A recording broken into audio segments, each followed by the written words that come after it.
Okay, so kung titingnan natin mga kapatid, no? So dito sa ETF muna tayo, ETF.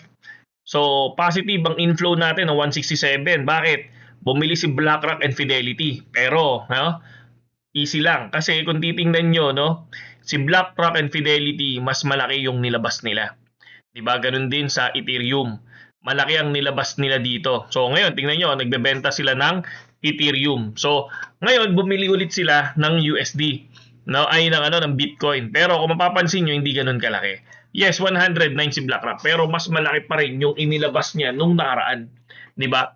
So nagpasok siya ngayon. Tingnan natin kung ito yung pasok na paunti-unti o yung pasok lang na nagdi-DCA lang tong mga to, no? O kaya nilalaro lang nila yung market. So far, kung titingnan nyo, Fidelity and BlackRock, ang laki ng binili ngayon. Worth 167 million, no?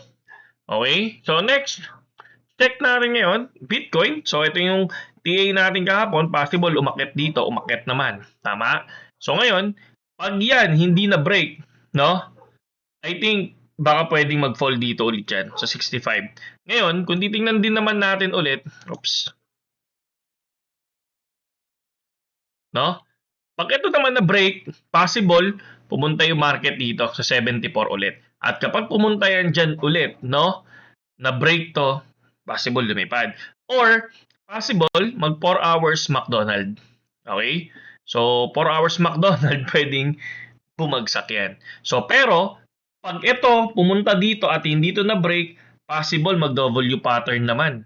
So kapag W pattern, alam naman natin bullish yun, biglang pag na-break to, lilipad, 'di ba? So ayan yung nakikita natin ngayon. So then oil, syempre, biglang bumagsak. Sabi nga ni No Limit, the largest oil supply shock in history. The market has never had to price something like this. You know what happened next. So kung titingnan nyo, bumagsak. So kung titingnan natin, eto yun. Diba? From 125 hanggang 98. Okay? So, next, ang yanan naman natin ngayon, ako tingin ko prediction, BTC talaga ano yan eh.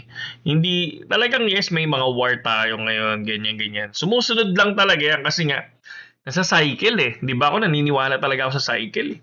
Walang pakialam sa market yan. Talagang pa-bear market eh. Di ba? Pero hindi natin alam. Sabi ko nga, kaya tayo bumibili. Di ba? Ng BTC. Kaya nga tayo bumibili. Di ba? Kasi hindi natin alam hanggang saan yung pwedeng ibagsak ni BTC. Di ba? Pwedeng 30,000. Pwedeng 40. Pwedeng 50. Pwedeng 58. Kasi nangyari na si 58. Pwedeng ganyan. Di ba? So ngayon, hindi natin sure. Kaya sabi ko nga, barya-barya lang ako dito. Kung lumipad dyan, edi profit ako. Kung bumagsak, babawi ngayon ako ng high margin. Pag bumagsak, mas malaking margin ulit. So, ganun lang naman yung ginagawa natin, mga kapatid. Okay? So, yun lang naman ang ating video ngayon. Pinakita ko lang na bumili tayo ngayon. Tapos, ang ETF, bantayan. Di ba? Tapos, syempre, ang oil, bantayan din. Di ba? Tapos, syempre, huwag maniwala ka agad sa Twitter, no? Pwede mo namang, kunyari, mag-reply ka, pwede mo namang sabihin na, tanongin mo, Grook, di ba? Paano ba yung Grook dyan? Ito ba yung Grook?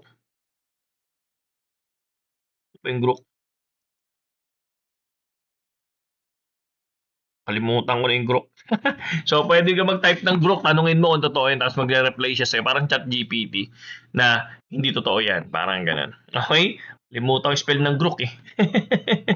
Kapag may mga negative news dito, yun yung inaano nila. Ano to? Man 43 charge with... okay.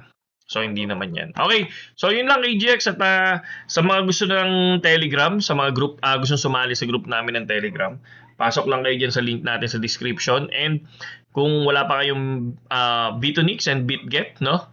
So, pasok lang kayo. Kasi, kung titingnan nyo, nag-post tayo ngayon ulit. AGX Market Watch, yan. So, kung titingnan natin, bumalik ako sa future. So, ito yung ating profit today, 147. Ito yung mga trade natin sa Gainers Trade Strategy. No? Si Dogs, si Ain, tapos si... sino pa ba yun? Yung tinrade namin, si Flows, tsaka si SXT. So, nakatatlong trade lang tayo. So, ito yung ating video kagabi. Kung titingnan nyo, nandiyan pa lang si BTC. Sabi natin dyan, possible umangat, and ang nangyari ngayon ay ayun, nakuha siya. Okay? So yun lang, KGX, at saludo sa inyong lahat.